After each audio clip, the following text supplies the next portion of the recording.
Welcome to Create the Best Me. I am Carmen Hecox, a personal development coach, and I am so excited to be connecting with you today.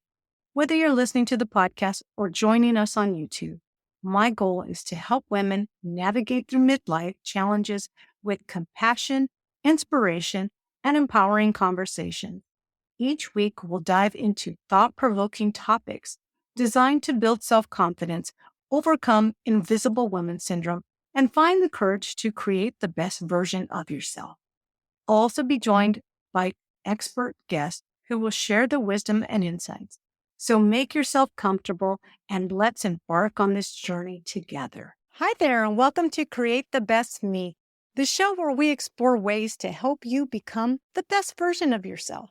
Today, I'm joined by the amazing Dr. Jennifer Palladino. She's not only a chiropractor, but she's also the host of Rockin' Healthy Lifestyles podcast, where she chats with musicians, actors, and performers about mental health, emotional challenges, and how they maintain a healthy lifestyle. Dr. Jen is here to share her expert advice on how women in midlife can empower themselves and feel fully alive. Midlife can be a challenging time for many women, but Dr. Jen's 4 easy strategies will help you get back on track and embrace this exciting new phase of your life.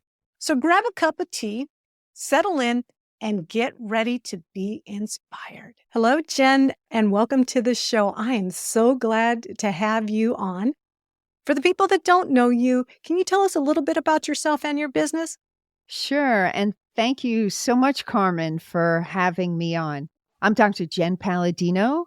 I'm a chiropractor who specializes in the injuries of instrumental musicians and performing artists. And I'm in private practice, and I'm also a sound healer and a podcast host. Okay. Can you talk a little bit about what sound healing is? And then can you talk about your podcast? Sure. Sound healing is imagine lying comfortably on a yoga mat with cushions and being surrounded by odd types of instrumental sounds, gongs, Tibetan bowls, didgeridoos. It brings you down into a very comforted place, almost like where the monks go to meditate. And it's excellent for deep relaxation, anxiety, depression, physical ailments like temporomandibular jaw problems, clenching, migraines. There's a lot of good it does. It's become very popular lately, especially in the yoga communities. But sound healing is extremely beneficial to the body, mind, and So spirit. is it kind of like a meditation? Putting someone in a meditative state? Absolutely. It's hard. People say, oh, it's so hard to meditate. I have so many things going through my head. I can't meditate. But this is almost like a guided meditation with sometimes words initially, but basically it's just frequencies, tones, and vibrations. Sounds very relaxing. I'll have to go down to Southern California and give it a try. Be surprised what's around you. And also, if you want to try it, you can always go on YouTube and just look up sound healing, sound baths. There's plenty on there. Good. Now tell us about your amazing podcast. Oh, thank you. My podcast is called Rockin' Healthy Lifestyles, and I love talking with performing artists, popular musicians, and actors, and we talk about their life and career, their ups and downs, and what stirs their creative juices, and how they stay fit and fabulous in body, mind, and spirit. And your episodes air how frequent and what day can people look out for your episodes? I release them every 2 weeks on a Tuesday, and you can find them.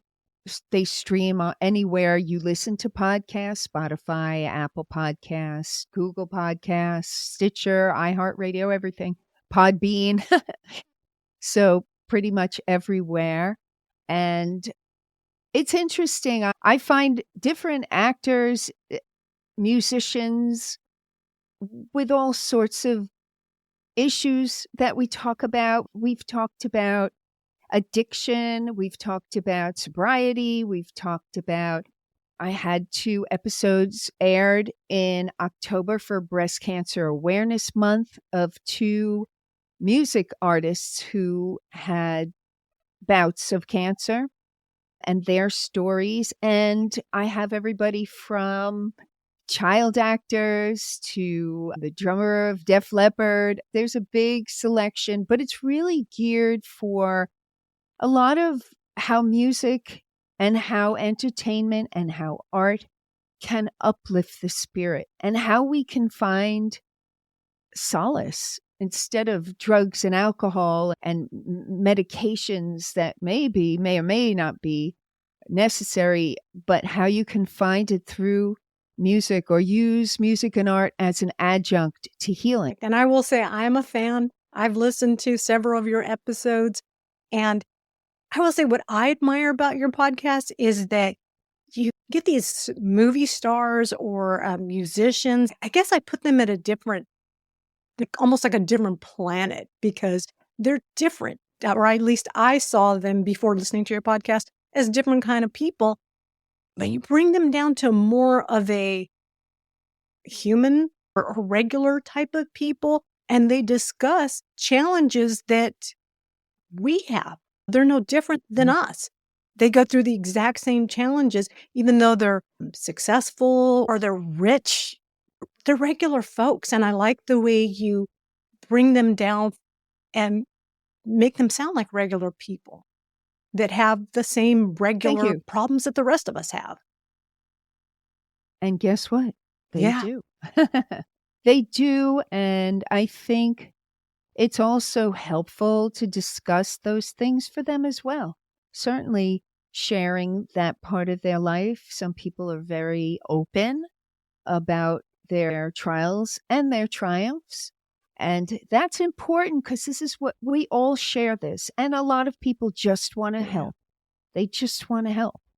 So, so we can look at sometimes our idols and see that, hey, they're not just what we saw on the screen as a child or not what we just listened to on Top 40 radio. They're just like us and they have problems like us. And I'm so grateful that they share it. So yeah, and my guest lists are just going to get more and more interesting as time goes on.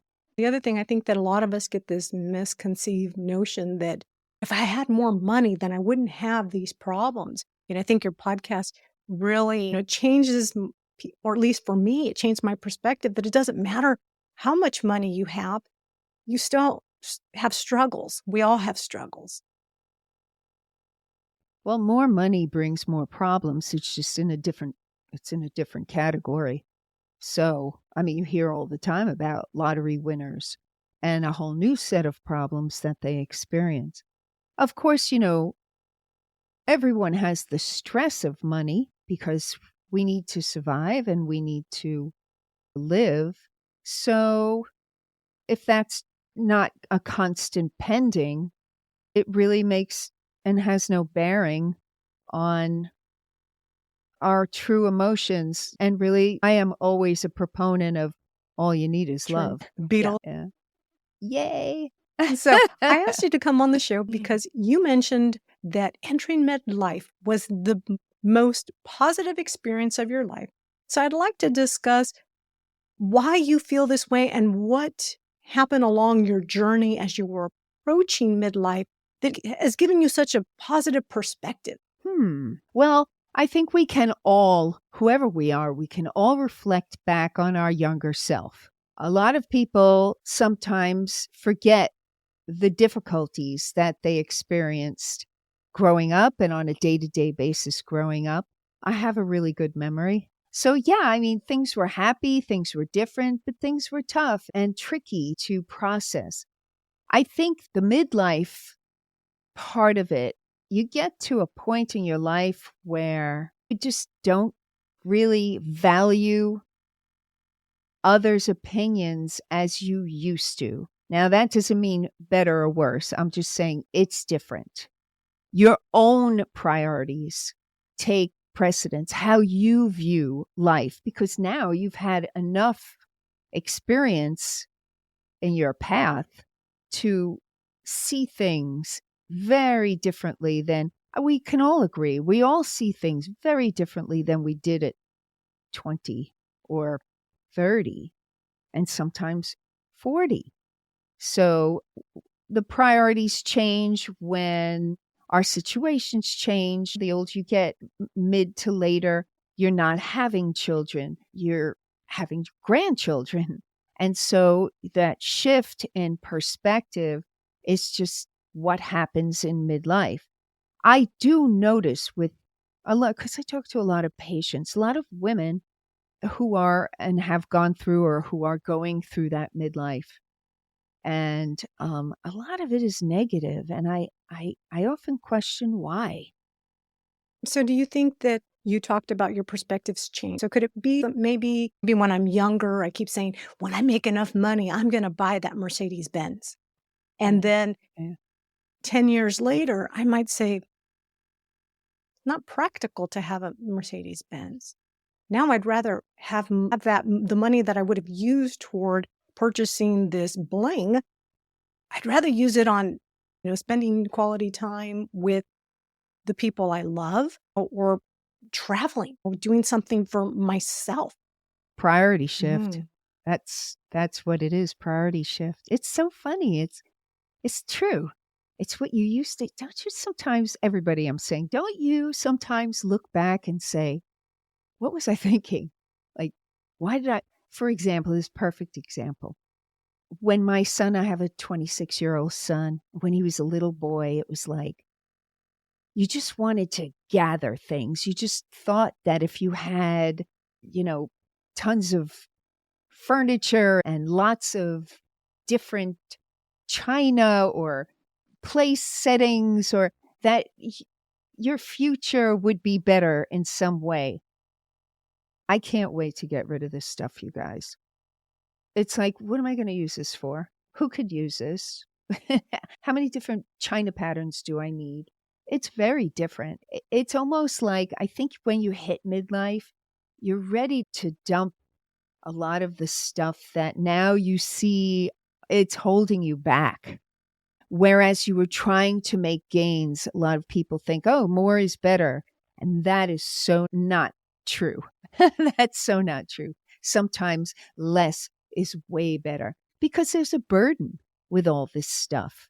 And here's a lot of people can relate to this, Carmen. When you start taking care of your parents because they're aging and they have all that stuff, and you think, what am I going to do with this? My kids don't want it. It's to them outdated, yet to me, it's so sentimental. But where am I going to put it? How am I going to use it? It's a lot of that. So your priorities shift and change, and so your desires shift and change accordingly. And I think the best advice for people is, it's like the Tao Te Ching, or the Tao, Tao. One of the tenets that Lao Tzu, who was the prophet, said all those thousands of years ago, and I'm paraphrasing, of course, it's, you got to flow like water. So when there are changes, you have to go with the changes. So that's what midlife has presented to me. And it makes me happier to think, okay, well, now I have my profession and I've been in it for 30 plus years. And I've lived in my house for 30 plus years. And I have my child, he's 26. It's not like I'm looking to start a family or looking to buy a house or just graduated school and starting a business or practice. It's already done for years. So when you get that priority shift, you look at things differently in a healthy way, and you should. So you kind of look at midlife as a gift as opposed to a crisis? Absolutely.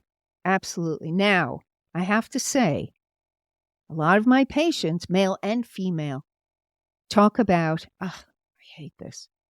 They talk about, well, we're getting old. No, you're getting old. I am not, not up here. It's up here. It's how you view things. Because I notice people that say that, they're sick.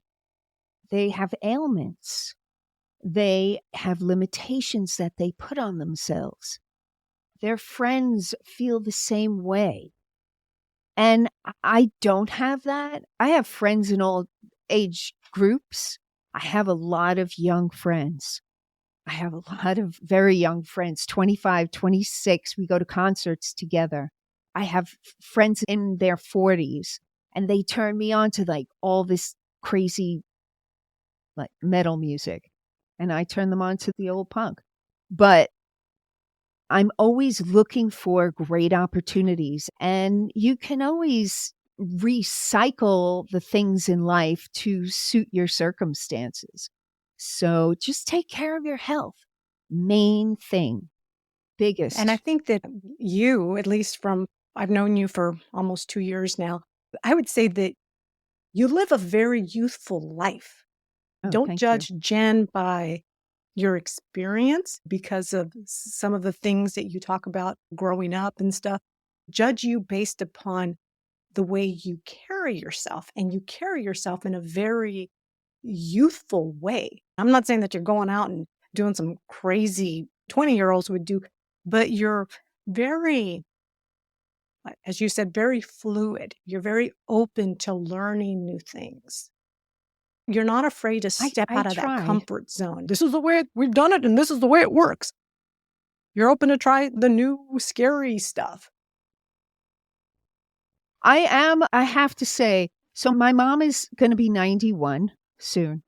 And I had a really great, close, tight relationship with my grandmother, my mother's mother. And she was, of course, old fashioned, as the term goes. And so I value a lot of, I guess, the style. I do have that component in me where I enjoy a lot of, like, for example, I enjoy a lot of old black and white movies. To me, they're wonderful. It's definitely a hobby of mine. But yet, I love Public Image Limited. That's Johnny Rotten from the Sex Pistols, his band. He's my hero, and I go see them. And there's mosh pits and things, and I get dressed up goth punk. I mean, so that balance of being able to just enjoy, you don't have to categorize anything. It's just, you just have to enjoy what you like. And if you like something that's young, quote unquote, young, or you like something that's quote unquote old, I mean, that's the enrichment part. That's where the joy, that's where the enrichment comes from.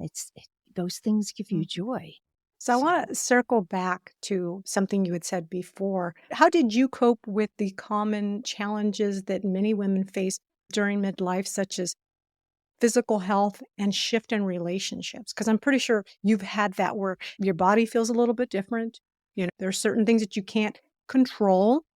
And shift in relationships, because you did say that some of your patients, you've noticed they have that mindset of Debbie Downer.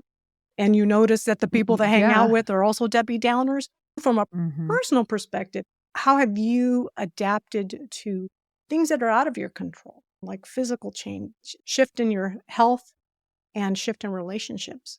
Well, the health part, it's the nature of my job. I'm a doctor of chiropractic. So I'm educated in nutrition, and I've become like a bit, it's not extreme for me as a doctor, giving patients advice and working with patients with supplementation and dietary shifts and changes. To my family, they think I'm insane. But I think I'm careful with my diet. I haven't eaten fast food in, I don't know, 15 years. That's impressive. Yeah, never. Not even a McDonald's fry. Not even one, because I know that's the detriment. So And I'm not saying I'm Italian, and I love pastries, Italian pastries. It's not like I haven't had a cannoli, but I'm careful because of the sugar. And I take very specific supplementation. I also find that it's not just diet, it's certainly movement and exercise. And for me, if you don't get outside, I don't care what your weather is, you have to get outside and breathe. You have to get outside and just let your energy, because we're in a room all the time. There's just limited space for your energy. The second you go outside, you can open that up and you feel different when you come back in. And that to me is that break in the action, that being able to have quiet thoughts and breathe and then come back in and do what you need to do. It puts years on your life. So in the physical part of it, that to me is essential. That's going to extend my life. Now, as far as pains and aches and creaks, I mean, I had scoliosis since I'm a child. And so I had back pain as a teenager. So my back pain now is like, yeah, oh yeah, that. Not that it hasn't gotten bad, but I always attribute it to being able to, it's helpful if I had to have it. It's great. I'm a chiropractor because I can definitely relate to my patient's pain. There's a lot of doctors who've never had that kind of pain. So they might know what to do, but that connection, that understanding means everything. So my body changing in that respect, I mean, I understand the musculoskeletal pains from most of my life.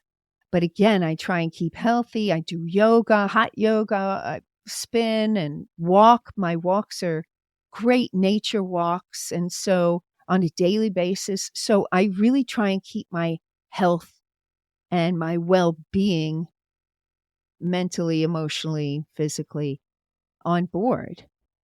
And as far as relationships go, so I was married to my son's dad and we're divorced, but we're good friends because we share something that means everything in the world to both of us. We have that commonality. And so my relationship with my ex-husband is good.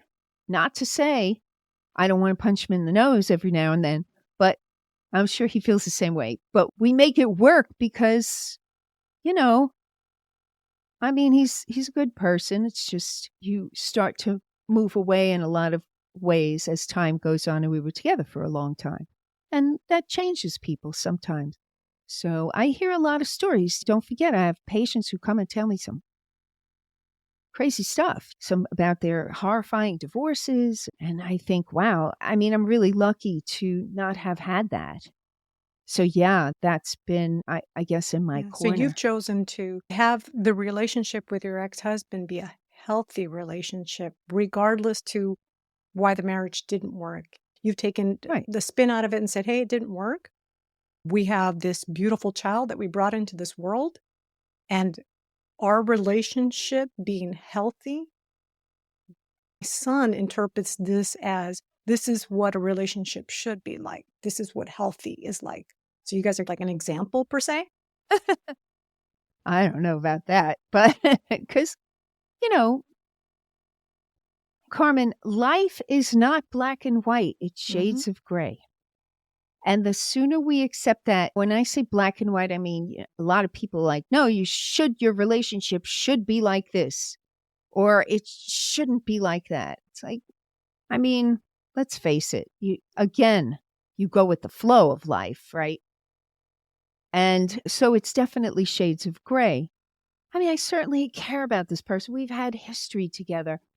And he has a girlfriend for, I don't know, like at least 10 years now, maybe 11. So, I just, things changed between us. So do I still care about him? Yeah. Would I still help him if he or his girlfriend needed help? Of course. It's just, maybe it's my nature. Maybe it's his nature. It's just, I realized that our marriage wasn't working because I wasn't able to be fulfilled. We just didn't have that part. And we still maintain like decent aspects of our knowing each other. But in that respect, we grew up and out. So, but I'm very grateful that we have that. It's important for us to have that. And certainly for my son to understand that. He's like, ugh, my parents. But I That's think him. it gives your son that sense of closeness, that he doesn't have to choose sides or anything Mhm. like that, that he has a Oh, no. mom and he has a dad, and they're good people. They're different people, Yeah. but they're good people, and they're people that Yeah. can work cohesively. And I think Yes. that's very Yes. important. Totally. And maybe we're cohesively, but I mean, we still have our own styles. We like to go back and forth, still argue about things, but we can still sit down. I know this sounds crazy, and people are like, what? We can still sit down and we're like, hey, why don't we put on our wedding video? And we'll count, oh, gee, can you believe how many people have passed away since all those years ago? And we'll laugh about things. But then again, I might get mad that because he comes to visit my son all the time. So, I mean, I see him often enough. But do I want to be married to him? No. Does he want to be married to me? No. But do we want to continue a decent connection and friendship and relationship? Sure. So that's kind of sort of how it is. And so I'm very grateful about that because is it unusual? I don't think so. I think a lot of people have there's a lot of people out there who have decent post divorce relationships, I and think that's that's key. very impressive that you said that you two don't mind sitting down and watching the video of your wedding. Because my parents were married for 21 years and then they got a divorce. And my mom found it very important to have a relationship with my dad. It was just a friendship and it was more for Right. us. And even though we were all grown, but she just felt that it was important because she didn't want us choosing sides. And I look back and I'm like, wow, my mom is such an amazing woman that she did that for us. Even though my father didn't see things like she did. My father passed away about 3 years ago, but I have these wonderful memories of my parents because my dad lived for another 21, 22 years. But I have those memories of growing up with my parents and then growing older with my parents from a different perspective. And so I commend you that you and your ex-husband are able to say that was a portion of our life. We can't erase it, but this is the season we're in now. Right. Exactly. And I would never want to erase it. Maybe I tweak it. Maybe we tweak here and there. Oh, maybe I should have done that instead. But I mean, basically, no. I think when you love someone, you love them for who they are, right? Mhm. As long as you're not being abused physically or emotionally or whatever else there is. I think that I'll always love him, certainly. I mean, I do, but But it's different. It's a different kind of love. It's not the love when you first get married. Yeah. romantic. No, it's not Yeah. romantic. No, no, no. So So, tell me, do you think that perhaps having this different perspective or way of looking at your past to your present, do you think that maybe that may have given you more peace with entering midlife? Do you think that the way you've accepted that this was my married life, this is my single life, this is the relationship I'm going to have with my ex-husband, helped you move through midlife as you were going through it? well, when you're going through it, you kind of don't analyze it like that because when you do analyze it, it's usually like hindsight. Like, first of all, you think, oh my gosh, how did I get through that? But when you're looking back like that, other than maybe I would have done this, I don't think I would have done anything differently. I just naturally progressed into moving further away. But yeah, I mean, I don't think I would have done anything differently. And I was always good alone, just in general. I always have, even now, I always have projects and I get excited about doing things and I have friends and I'm not walking around going, gee, I'm lonely. So that is very helpful to where when you're not with a partner, when you go from being with a partner to not being with a partner, and we were together a significant amount of time, I don't know, 18 years, something like that. And when you go from having a partner to not having a partner, I, I I had my own business. I had a well-established business, friends already. It wasn't like that part of me had to reinvent. I think what you have to reinvent is who you are or who you'll be as a romantic partner. Because a lot of times in a marriage that fades away and people kind of move away from that, but then he's not in the picture or she's not in the picture anymore. So you have to, or for women, he's not in the picture anymore. You have to, or she, and you have to reinvent yourself. So the reinvention is usually on so many levels, but I didn't have that. I always maintained my own deal when it came to friends and business and so forth. As far as for lack of better term, romantic part of me, I just had to allow that to happen. And you meet somebody and they bring different things to the table. And so you can maybe touch upon things that you had never known about yourself, which has happened. And then you grow out of that as well. So, but there's always a takeaway. There's always a takeaway from any relationship we have, even if it was a bad relationship. Oh, gee, I don't think I'll be doing that again. It's a takeaway. It's a great takeaway. And if you look at all these as not failures, but I guess trophies that you could set up in your emotional mind and say, look what I learned. Look what I'm not going to do. Look how I've changed. I would have never thought that way then, but I think this way now. So there are no mistakes. I didn't make that up. There are no mistakes as long as you learn from them. And so I think relationships too, new relationships that you come into, even romantic relationships that you come into, bring different things to the forefront because now it's with a different person and you're a different person than all those Jennifers ago. That's how I say it. A million Jennifers ago. Very true. I know like some women might be challenged by, oh, I look old. Your body's changing. I'm getting fat. Or their friends are in a different season than they are. And so I find that this happens a lot during midlife. And it's either, like you said, you become fluid and go with the flow, or you become stagnant and get stuck in, well, it's always worked this way, so let's do it this way. And how far is that going to get you? Well, it's like any math equation, you're going to get the same sum if you don't change the factors. So I hear a lot of women, they're stuck. They're stuck. They're stuck. Well, a lot of that stuck is because of their cortisol levels are high, because their stress is high, because they don't challenge themselves and find a proper dietary plan where they can lose weight. And it's out there and it's not a fad.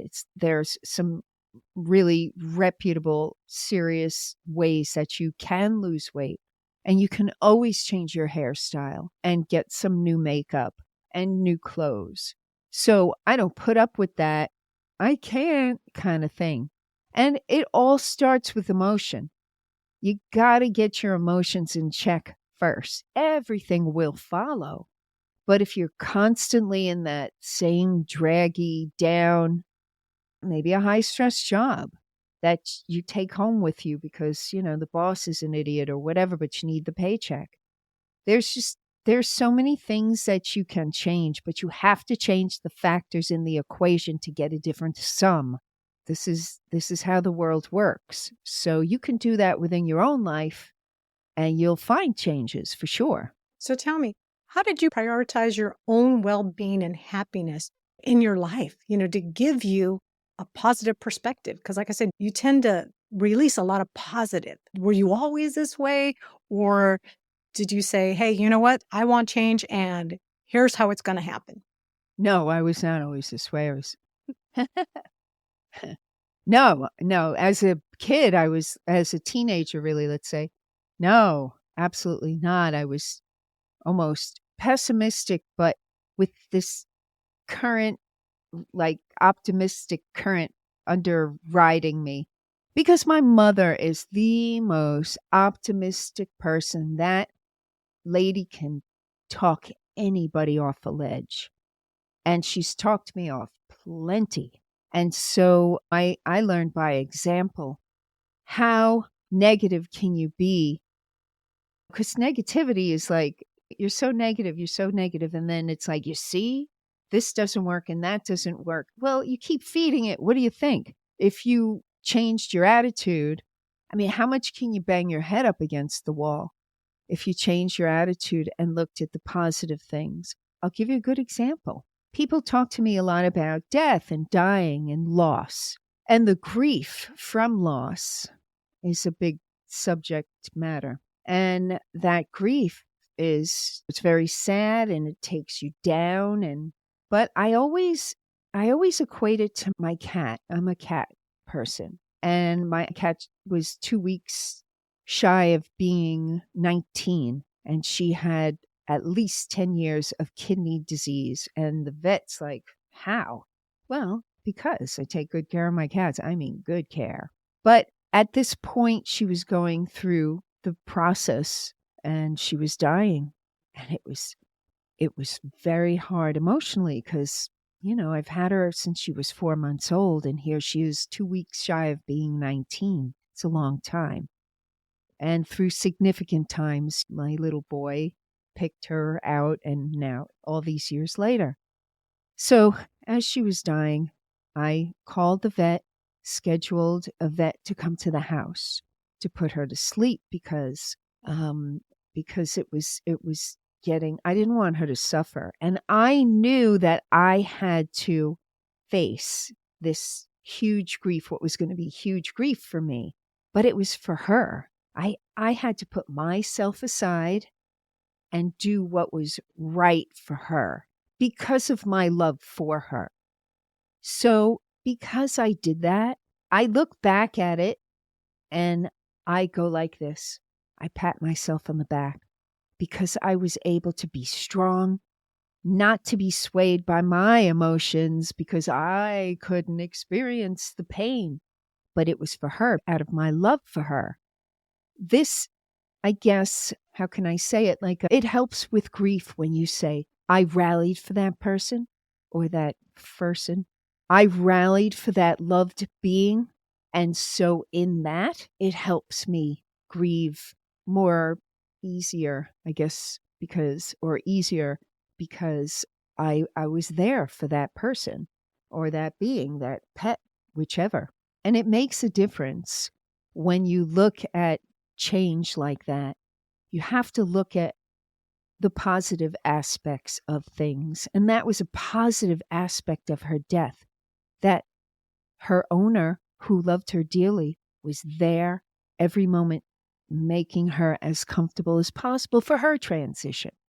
So it's a tough situation to look at, but it really applies to looking at the positive things in life. Instead of getting stuck in the negativity, you have to turn around and look what's good. Find the good in the difficult situation or find the good in the grief? Yes. Find the good in the difficult situation or the grief of, say, a particular situation like that. She was 18, almost 19 years old. Positive. She was well loved, kept safe, fed. She had other cats around. She was healthy except for this issue. She had a good life. I mean, it gave me as a responsible pet owner, it gave me a sense of, I guess, accomplishment. And I had, the most important thing was I had that magnificent love with her in my life. All you need is love. It boils down to that. So those are amazing things, absolutely amazing things. So that's what I'm saying. If you look at the goodness and the positivity instead of, I miss my cat. Of course, I miss my cat. But when I feel those ways, I always think to myself, good mommy. Thank goodness I was there for her. So that's how I turn it Yeah. So around. let me add in here. Your mom was a school teacher growing up. Hmm. And you Hmm. had mentioned that when you were younger, you weren't as positive as you are now.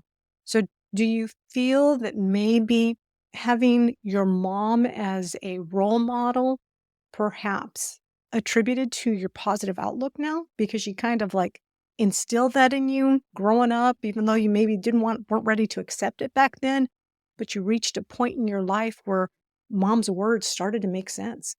Yes. Well, a little backstory. I had a very difficult situation growing up. My dad had severe mental illness, and my mother, of course, she didn't know into the marriage, of course, and then this tragic, tragic situation happened. And but in the face of it all, she had to protect her daughters and try and make the best of the situation, and eventually they got divorced, and because it was just better for her to separate us out from that household, because it could have gotten dangerous, really. So as a little girl growing up, seeing that and loving your parents but seeing difficulty trying to make sense out of all the the uncertainty, and just, I mean, there's, for people who have experienced that, they get it, I'm sure, but it's such tumultuous situation, and then to be a little girl, so vulnerable, it really shapes you. And so I've had to really climb out of a lot of those ideas about how it shaped me. And that's been a challenge. So, of course, as a teenager, you you go through that rebellious, but I'm generally a rebellious person, which is good. I look at it as a positive attribute, but it was getting heavy at points. But again, I always had that thread. My mother's an unusual person, and that I couldn't have been blessed with a better mother. She was my savior, really. That's how I view it. And my sister too, because my sister is very positive as well. And it was because of our mother. So it just took time to really see, but she always fostered like any ideas I had, creative, or she always fostered that and encouraged me to be a chiropractor. And even when I said, "Hey mom, I'm moving 3,000 miles away to go to school," she didn't want me to, but she encouraged me to do it because she wanted me to be happy. And I'm still 3,000 miles away almost 40 years later. So I just saw from her tried and true positivity that there's nothing like it. You can rally the troops by being positive. And when I say rally the troops, I mean friends and people. There's just so much to be excited about. It's just you have to see it. Oh, but so and so's dying, or this horrifying thing is happening. Yeah, I know, but you can still be a happy person with tragedies happening, as opposed to just absorbing those tragedies and letting those tragedies define you. Mhm. Difference. Yeah. Difference. And I mean, I've gone through challenges in my life, and some people sometimes ask me, like, because I have an ex husband as well. And, people have asked me, why don't you hate him? You should hate him for what he did. I don't hate him or anyone who came into my life from after my ex husband to this point because I feel like negative or positive, whatever happened along my journey has made me the person I am today. Those experiences, whether they were negative or positive, have helped shape me to who I am. Little Yeah, little trophies. trophies. Some of them are little broken trophies, but they're trophies. Mhm. They still They have a do. place. Absolutely. Mhm. Yeah. Yeah. Yeah, that's a good way to look Yeah. at it. Because had those experiences not happened, who would I be today? Right, right. People get stuck in those relationships. They're afraid to move because the fear is so overwhelming. But sometimes when you're licking the bottom of the barrel, you realize after the last lick, you can't go any further down. So there's only one way to go, Hmm. and that's up. So things can only get better. Ah, okay. So that's a horse of a different color right Exactly. there. Yeah. So, I like yeah. that. I really like that. So tell me, how did you build a support system of friends and loved ones who have helped you throughout your time? I know you initially you said you have friends that are of different age. I think just being in the community, doing what I do, I've made friends with a lot of patients too, because I have patients who've come to me for years as I'm their family doctor, their chiropractor, and they go through a million different MDs through their HMOs, but I'm always there for them. So that's been good. But again, I think just through our experiences in life. I just growing up, people back from New York because I grew up in New York, as if you couldn't tell from this accent. So I still have friends from all those years ago, and my family is still there. So, but then I came out here to California for graduate school, and I still have friends from graduate school. And then, of course, life, just how it presents, well, the Moms Club from when my son was a little boy to I worked for American Ballet Theater when Mikhail Baryshnikov was artistic director. I have friends from that. I have friends from all the different projects that I've done and the gyms that I've worked out for. I mean, you just, as you accumulate friends as you go along. And so that becomes a support system, especially because I don't have my family in the next town or down the block. They're all the way back east. So my friends are pretty prominent in my life in that way. But have you Yeah. always been the kind of person that as a little girl you had a lot of friends? No, hell no. No, no. Because I was such a quirky kid, I was a sad child because of what was going on. And I was an outcast because I grew up in a town that I grew up in a wealthy Jewish neighborhood and I was neither. But my mother was a teacher in the school district and she was well loved. And because of that, you're Mrs. Palladino's daughter? Yes. That's where I had my friends from. But my sister was Miss High School. She was really for me, no. I liked the school work, but I didn't like the social aspect of school because I was going through kind of a living hell with my father's situation. And so it was just a question of time to process. But I saw my mother super social. She loves to be social and nice and kind. I saw it firsthand. And it always boils down to that saying, you get more flies with honey than vinegar, or something like that. It's true. People respond way better with a kind word than with a sharp word. And so when you're taking care of people, because I'm a nurturer by, I guess, osmosis. And so can't yell at a patient or hurry up, throw them out because I have 15 more. No, I encourage them because I see their potential. And I'm very grateful that they've landed on my doorstep so I can kind of say, no, look at it this way, not this way. And so that's been very helpful. And to see those changes, to see those positive changes, wow, it just makes me happy to be able to be part of that and help people like that. So it took time. It just takes time.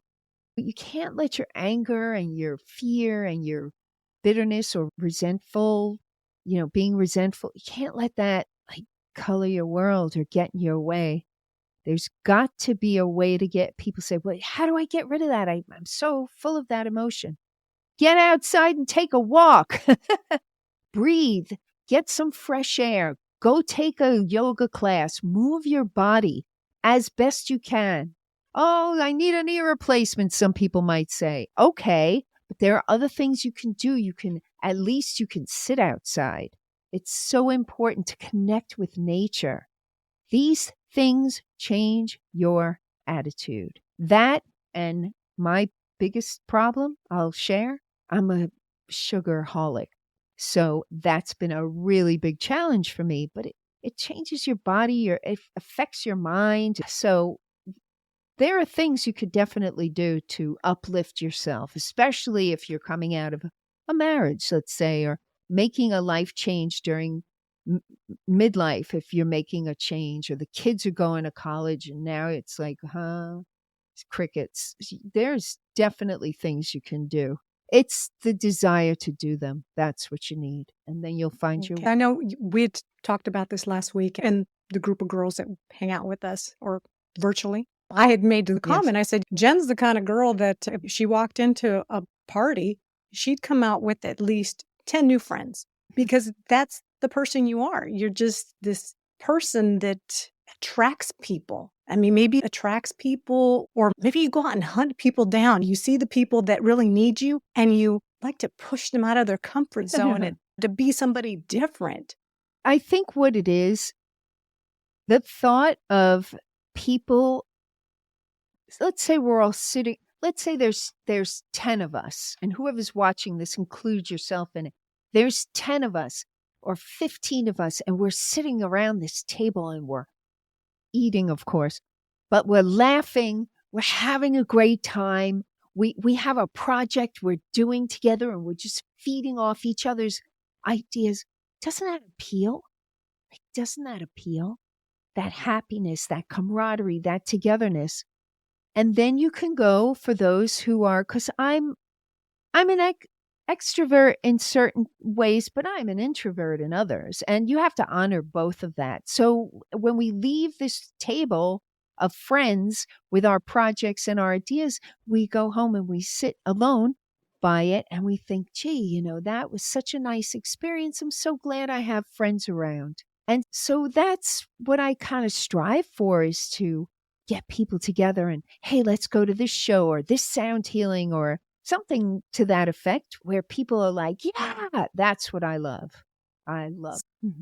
What would you say to the person who says, okay, I'm going to take Dr. Jen's advice. I'm going to go for a walk. I'm going to go to yoga. But they only go to yoga. They do the class and then they hightail their butt out of there. They make no connections. Go back. Keep going back, because that's what yoga is about. It's not, oh, I did yoga. And no, it's a practice. Yoga is a practice. And like with any kind of exercise, you start to crave it.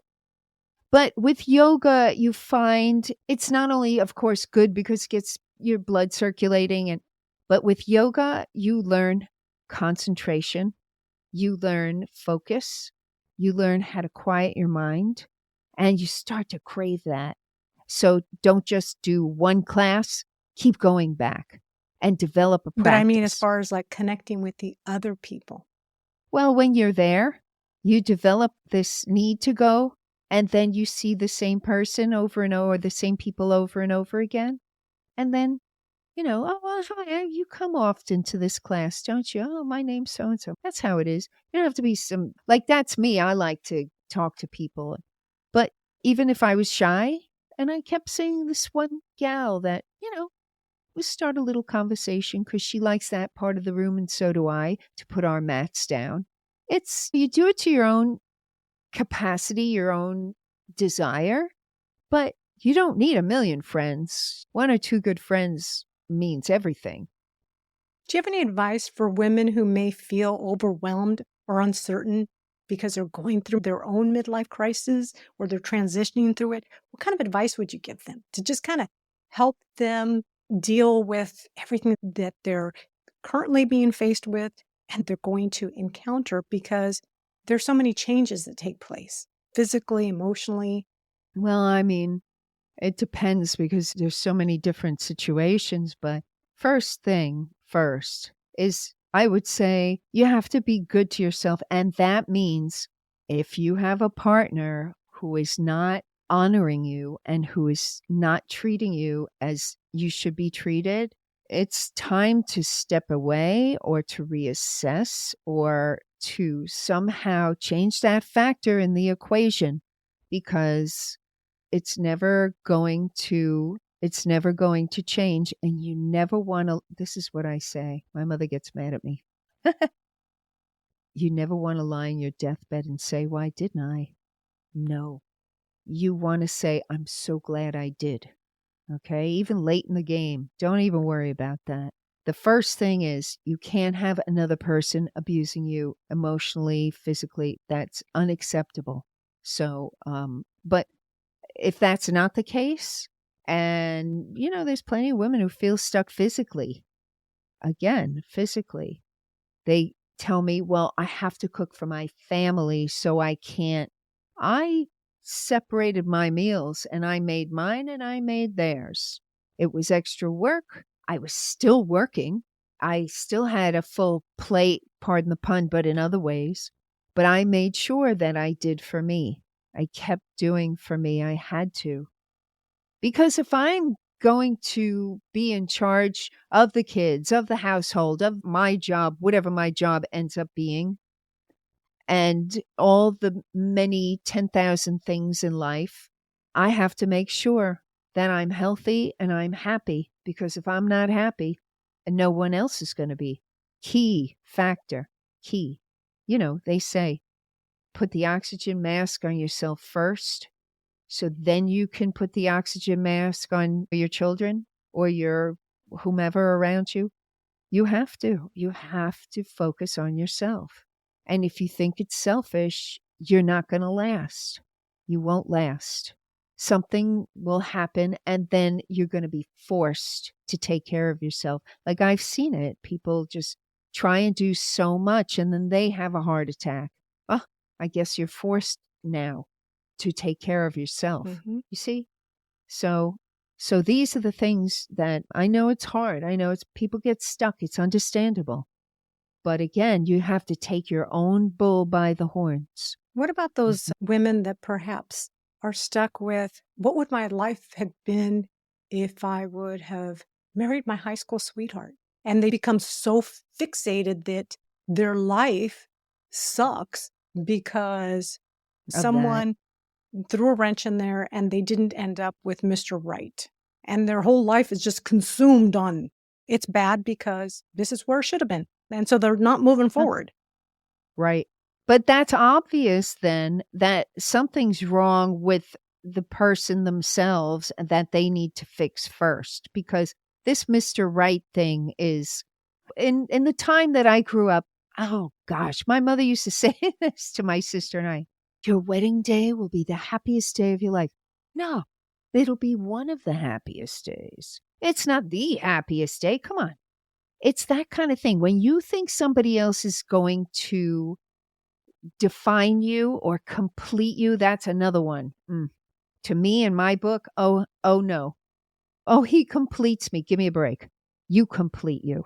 That's what you need to do, is you need to complete you. And then whoever comes to the table better be bringing their 100% of thumbs up, because yeah, that's the whole thing. You have to really focus on you first and really cleaning up what you need to clean up first. And if a spouse is then, you need to let that go for your own welfare and betterment. It's something that you can do. Yeah, I hate to hear when women feel stuck in a marriage. It's just not good for energetics. It's not good for their physical health, because you internalize all that stuff. So when it's not right here, you start internalizing it and your body starts to be affected. I wouldn't do that for any man or any woman. So that's key. I know these things sound harsh. Holy cow, Doc. But I mean, here we are talking about it, and sometimes people need to hear it. So your key points are focus on you first, analyze and see what is going on, what needs to be changed. Yes. Yes. But I have to clarify that yes, you first, except if you have little children, let's face it, parenting equals sacrifice. When they're little and they need guidance, you should take food out of your own mouth for them because they need this now until the time they're, yeah, I know I do my son's laundry still. He's 26. Okay, okay. But again, I have to say that you need to take care of your children. Your children should be your first priority over your husband. Well, in my opinion, yeah, yeah, yeah, absolutely, because they depend on you. So I've heard many stories where the husband takes precedence and the children suffer for it. And you don't want to wreck their life, their emotional life. You had children take responsibility, they come first. So, yes, you do come first, but we're talking midlife. So, usually at this point, your children are grown up enough to where they're really starting to take on their own responsibilities and their own focuses. Yeah. And then I think point number 2, you said, get connected with nature. Get moving. Do something. Yes. Don't sit in that rut. Yes. Exactly. And did you know, Carmen, that there's something called earthing? Whereas if you take off your shoes and socks and go outside and stand on your grass, or even if you're that daring in the snow, I wouldn't do it in the snow, but some people do. The transference of negative energy, you're grounding into the earth. And so really feel revitalized. Here's a perfect example. Take a walk on the beach where you're walking in the sand. You feel the water lapping up on your feet as you walk. Beautiful, perfect way to do some earthing and to really release a lot of negativity. There's also plenty of videos on YouTube as far as self-help through sound, through meditation. It's there. It's all there. And then I think another point that you brought up is try new things. Step out of that comfort zone. Mm-hmm. Try new things. Yeah. Yeah. Even if it's like ever so slight, something just different that will help you open your mind and see that change is a possibility for all of us. And you'd rather be able to make your own change instead of have change foisted on you. And I think you brought up another point. You said, let go of negative feelings. Don't feed it. Yes. Don't feed the beast. No, no. And how to do that? That's the big question. How do you do that? Oh, I'm so angry. I don't know how to. Well, there's everything from scream therapy to, like we said, taking a walk in nature, to talking to a therapist, to leaving the source and getting rid of the source that is making you angry. Some people have a terrible relationship with their mother because it wasn't meant to be. So there's ways of having boundaries, and boundaries are a great way to start when you're trying to focus on self-care, is to really learn your boundaries. And so that's an important step that you can at least investigate for yourself. Yeah. All right. Well, thank you so much for coming on. I appreciate you taking Thank the you, time Carmen. to provide your experience so that you can help other women. They can listen to what you've said here and apply it to their own self and help them get over midlife crisis and see it as just, it's midlife, it's a season, and I'm going to embrace it. I'm going to love it. Yes, yes. And also, too, it's like everybody has their own style of doing things. I wouldn't say, oh, just because I do it, that somebody needs to do it my way. No, I'm not like that at all. But at least within your own way or approach or style of doing things, you can expand yourself out. You can kind of reach out and find your way for sure. So that's super important. I think a super Yeah, important factor. That it's all exactly. individual. Being open to try different things. Exactly. Yeah. Yes. I know I didn't Yes. prepare you for this, but do you have any food for thought? Ah, Well, time is ticking. Time is ticking in everybody's life. And like I said, the last thing you want to do is say, why didn't I? So now is a good a time as any to start making those changes for yourself. And the one thing is, be kind to yourself. All this, why didn't I? And I should have, and all this, we don't have any time for that. It's time to make a change because it'll all be good. But you have to take that step and you can do it. We're women, we're strong, we're smart. And I've always believed that we were the stronger sex in every way. In every way. Keep in mind this last thought that the brain, we have the right and left hemispheres. In a woman, there's in the human brain, there's the corpus callosum. And what it does is it integrates left to right.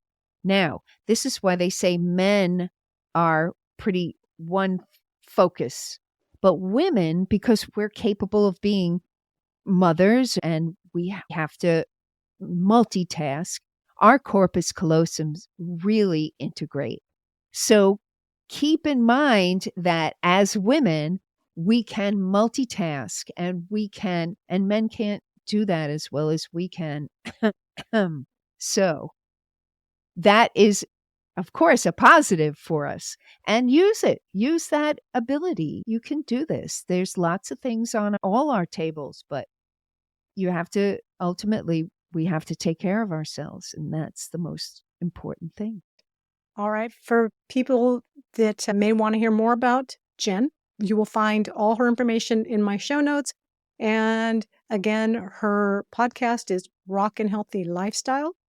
Right. So it's Rock and Healthy Lifestyles. That's ROCK apostrophe N and Healthy Lifestyles. And you can find me on Instagram on Rock and Healthy Lifestyles or Dr. Jen Palladino on Facebook. And I also have a Facebook group called Music Hacks for Mental Health, which is a lot of fun.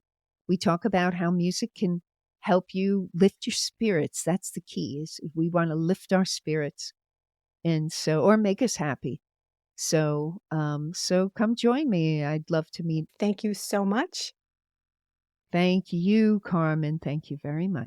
And that's a wrap for today's episode of Create the Best Me. Thank you so much for listening and tuning in to our conversation with the amazing Dr. Jen. I hope you learned a lot and gained some valuable insights on how to feel fully alive in midlife. If you enjoyed this episode and want to stay updated on all my latest content, please be sure to visit createthebestme.com and sign up for my newsletter. That way, you'll never miss a new episode or exciting announcements. As always, I love hearing from my listeners and viewers, so don't be shy. If you have any feedback, comments, or questions, feel free to reach out to me on social or drop a line on my website. I appreciate your support and can't wait to share more inspiring stories with you. Until next time, have a fantastic day. Bye for now.